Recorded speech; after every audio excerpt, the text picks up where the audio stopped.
Hello there, welcome to the Shoegazer 93 channel, the channel that celebrates itself. And today I am reviewing the Patrick Fitzgerald show in Brighton that I attended last Tuesday, I mean. So just over a week ago, 8 days ago now. Patrick and Julian, the front man, bassist, Patrick, and guitarist Julian Swales, one of the big sonic innovators of the shoegaze genre. They were on stage for the first time in 29 years. So they were on stage last time was 1996, where they played like a final show in London. So it was a huge deal attending this. The first time those two have been on stage together for so long. No Dan Goodwin, it wasn't a full Kitchens reunion. You had Semay Wu on cello, a very good avant-garde, really experimental cellist, is that the word? Is it cellist or something? But please excuse me. But yeah, and they were joined by David McAlmont for the outro of Mad as Snow, which was a real big surprise that no one saw that come in. It wasn't written on the flyer or anything. So when David McAlmont from McAlmont and Butler came up on stage to belt out these lyrics in a real soulful fashion, it kind of reminded me of the Veldt with their kind of soul tinged shoegaze. Very much reminded me of the Chavis brothers of the Veldt. He was just like singing, like losing himself in the music and really sort of getting the vibrato on and the emotion through his voice. And he was doubling up with Patrick on the close your eyes, they've all gone now, so you're safe with me tonight. Or that bit when the guitars are like just seamlessly like floating. Yeah, the guitars are just like at top whack, and play like Julian's playing on like 11, and the delay just hangs there, and the guitar keeps on getting bigger and bigger. So yeah, and then so basically that was the gig, and yeah, I thought it was great. I really did. I think somebody in the comments said like they would like to see Kitchens, like fully the full band line up with Patrick back on the bass guitar and singing, which was the original arrangement. For this, he was actually behind a piano, keyboard, and he had a drum machine. So it was a bit different. He had an acoustic, electro-acoustic guitar as well. So for certain songs, he would jump to that, but most of the time he was playing the piano, and which kind of provided a lot of the percussion, because piano actually classifies as a percussive instrument. It actually falls into the category of percussion. So yeah, that really helped to enhance the rhythm of the tracks. And yeah, so Julian obviously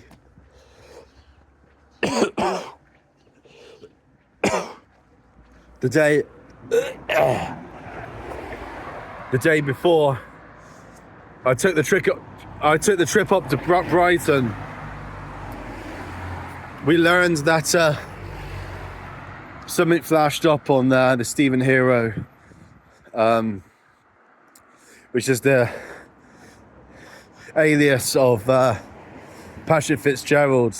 His solo project is called Stephen Hero. So that's the account that I followed to find out when and where they're playing, and we found out through that page that Julian Swales was going to play a a solo set before joining Patrick and Semay for the main set. And lots of people were really curious about that. We didn't quite know what to expect. I did predict that it was going to be like an instrumental ambient showcase of guitar playing with delay and reverb and freeze pedals, that kind of thing. And I ended up being correct. It was exactly that. His solo set, it was an instrumental piece. I'm not quite sure how long he's had it in the locker for. I don't know if he just like made it all up on the spot or like the night before or something, but he was there with a looper pedal and delay and reverb, Eventide H9. He had a Strymon Cloudburst, which is a pedal that I've been looking to get actually for a long time, because it's kind of like a more compact version of the Blue Sky and Big Sky, which Strymon also make. And you know, you can attach expression pedals to it for that control. So yeah, that was really interesting to see his rig. Julian kindly took a photo at the end of the gig from his perspective. He just borrowed my phone here, and from his eyesight he took the picture from the stage, looking down at the pedal board from that perspective. So I got a really good picture from my shoegaze book. My Kitchens of Distinction section's gonna be really fulfilled now after attending this gig. So that was another big bonus of going to that. Just more great material for my book, which will eventually come. I did say originally this year, but I think it's going to be more like 2026 or 27, to be frank. So yeah, keep your eyes peeled for that, and I must get to work on that again. I've been quite busy with other projects, and now DBS has started again, so it might have to be on the back burner a little bit again. But anyway, so yeah, so we did the ambient sets, instrumental ambient, like film, kind of like a film score kind of music, like end credits, kind of that kind of melancholic kind of wrapping up of events kind of soundtrack. But it'd be interesting if he actually puts that, he uses that in an actual solo album for himself, because at the end of the gig he did say there might be a solo album, a Julian Swales solo album. So yeah, if I could rub my hands together now I would, but I got to hold this thing. So yeah, much looking forward to that if that is the case. And yeah, that's the kind of material that I would expect to hear from it. Yeah, very film soundtrack, end credits, like finale kind of music, end of a journey kind of conclusive music. Yeah, but there was also the possibility, like running about in my mind, like, you know, is he gonna play like there's some Kitchen songs where he takes the lead, like the last song of the Death of Cool. It's gone out of my head now what it's called. It's the one with like the saxophone comes in on it and stuff. Can't Trust the Waves. That's it. Can't Trust the Waves. So I was wondering if he was actually going to go up and sing that himself, without Patrick and Semay, but that wasn't the case. And I was wondering if he was going to play like Three to Beam Up and like Space Dolphins, those instrumental B-sides from the Kitchens. So yeah, those kind of things were running through my head before I knew what he was going to play. But yeah, you end up going for the ambient set, and it was beautiful. Obviously, I got the video footage right here. If you look through my channel, I got part 1 and 2 of his solo set. Maybe some minutes that I missed, but I got the highlights. I got the big gist of the set. Yeah, it's hard to kind of film for like half an hour in the same position. I wanted to enjoy it myself, so that's why I didn't film all of it, but I got a lot of a lot of the set anyway for you guys. So hopefully you can appreciate that. And then, obviously the main set, it was great. You had, like I said, Patrick's on piano, and he's got the drum machine for certain songs. He did some songs without any drums, so it was kind of real floaty ambience with Semay Wu's like cello really being prominent, like providing the where the bass guitar would be. She did a great job of being a substitute for the electric bass guitar. And yeah, it's just great to hear a different instrument in the mix, rather than the traditional rock format. And so all songs were, all albums were represented. You had Prize and Third Time We Opened the Capsule from Love Is Hell, the debut album.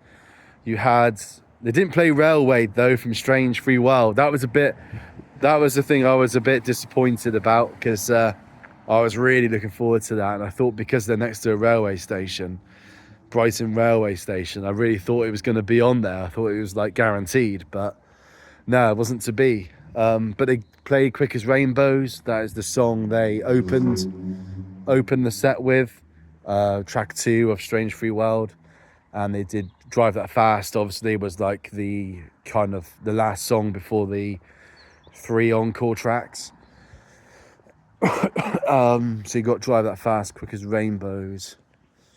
They were the only 2, I think, from Strange Free World, which was a bit of a shame really, because it's just so many bangers, like In the Days of Passion and Hypnagogic and He Holds Her, He Needs Her. Just so many great classics on that album. Like the whole album's like really consistent, and even Patrick in the interview said that that's the most consistent Kitchens album. So and definitely cool. You had 4 Men. You had 4 Men. You had Mad as Snow, which is the song that David McAlmont came up for and really belted out the outro lyrics. And Mad as Snow, 4 Men, and what was the other one? They didn't do When in Heaven. That was a bit of a disappointment. I thought When in Heaven might be in there. They did Tooting Broadway Station, but that was the one where Patrick kind of went solo on that. He did like a real kind of ambient version of it, so it wasn't like full on. There was like no drum machine with it. It was just really it kind of made it more melancholic, I suppose, and really like reflective and sad. Just doing the arrangement that way. And I think the arrangements were fantastic. You know, they kind of knew when to have like all 3 guys playing intensely, and they knew when to make it only like Patrick singing, or when to like push Semay forward in the mix, and when to prioritize Julian. Like they were really great at I really like the dynamic of the trio was fantastic. Just the way they were sort of like in and out. You know, some people push forward in terms of intensity and how hard they were playing their instruments, and like when Patrick knew like when to engage the drum machine and when he didn't need it. So obviously like Drive That Fast, that has a lot of momentum. That's a very rhythmic song, so he definitely got the drum kit out for that. The drum machine out, I mean. Sorry, I'm kind of saying a lot of my words wrong and stuff, but yeah. So they were great at making those decisions, those sonic and arrangement decisions. Like I said, you know, I think Oak Tree was in there from Folly. You had Now It's Time to Say Goodbye was the final song, which is obviously really apt lyrically, and David McAlmont joined them up on stage for that encore. And yeah, so yeah, definitely cool. You had Full Men and Tooting Broadway Station and Mad as Snow, and then Cowboys and Aliens you had Now It's Time to Say Goodbye, and what was the other one? I think they didn't do Sand on Fire. I think that was another disappointment. Or Here Come the Swans. Like, those songs would have been really great surprises, but they did Now It's Time to Say Goodbye. I don't think they did Remember Me. Don't think that was on there. Was that the only one from Cowboys and Aliens? I can't remember now. I thought they had two from Cowboys and Aliens, but I might be forgetting.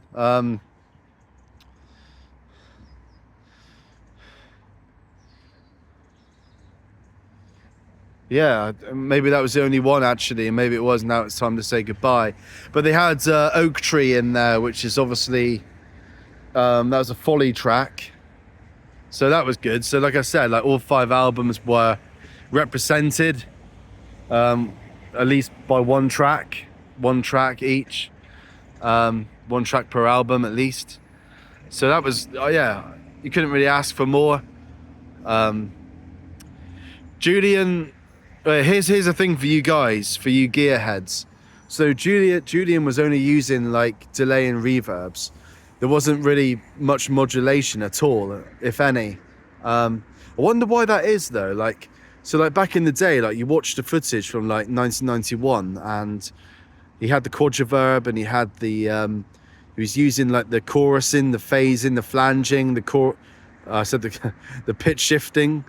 Like, he was using all of those modulation effects. But why don't anybody use it now? And why don't they use rack effect units as well? Like, I seen Slow Dive, Lush, Moose, Ride,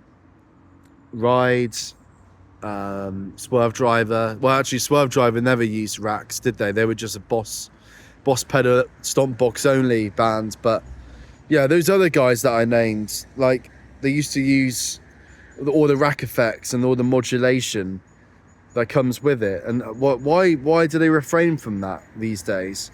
Because that was a massive part of Julian's sound from the original days, but yet he was only using like reverb and delay. So I'd like to hear your thoughts in the comments, like why you think that that stuff is discarded these days, the racks and the sort of over the top modulation effects. Like, is it because they think it's like too cheesy, or is it because, I mean, it's certainly not cheesy in my head. Is it because it's something to do with like the overhead, like for live mixing? Like, does it cause too many problems with like modern tech? Yeah, I'd like to know your thoughts down in the comments. But yeah, I think that's, yeah, it was a great gig anyway, and Julian had great control of the effects. But yeah, I would say my only kind of criticism was that, yeah, it's weird how it didn't quite sound like it did in 91, 92, judging by the video footage. Yeah, so that's a good question for you guys. Why is modulation and rack effect units, why are they discarded in favor of stomp box pedals? I'm really interested to know that, to know your thoughts. So yeah, but yeah, you know, it was just great to see those guys. I never thought I would, and yeah, hopefully fingers crossed they do come back with Dan Goodwin on drums, and they go back to the traditional arrangement of Patrick on bass and vocals and Julian on guitar and Dan on drums. But one thing I did notice was that I think that Patrick was sort of struggling a little bit with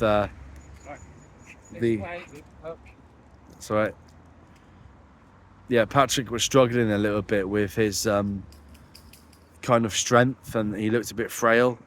And I think that I'm not quite sure if he would be able to like actually sustain a gig like playing bass with that energy, with the amount of energy required, and that extra weight of a bass guitar on his shoulders. I mean, I'm not criticizing. I'm not digging into anybody. I'm just saying that's what I saw. Like he, after a lot of the songs, he was like, he looked really kind of shattered, and he had to sit down on the stool, and he had to like fan himself, and so did Julian as well. He was finding it hard to stand up for long periods, and I'm just wondering that whether they've even got the energy to do that like 3-piece rock format again with the bass, guitar, and drums. Because they just seemed a bit frail, like both Patrick and Julian. Like they're in their 60s now, so yeah, that's another thing to consider. You know, are they actually healthy enough to pull it off? But anyway, thanks for listening, and it was a great gig. And I'm seeing Chapter House this time next week, Wednesday night, 1st of October, down in the Verdant Tap Room Brewery down in Cornwall. So look out for the footage of that, and I'm buzzing for that. See you later, guys. Keep gazing.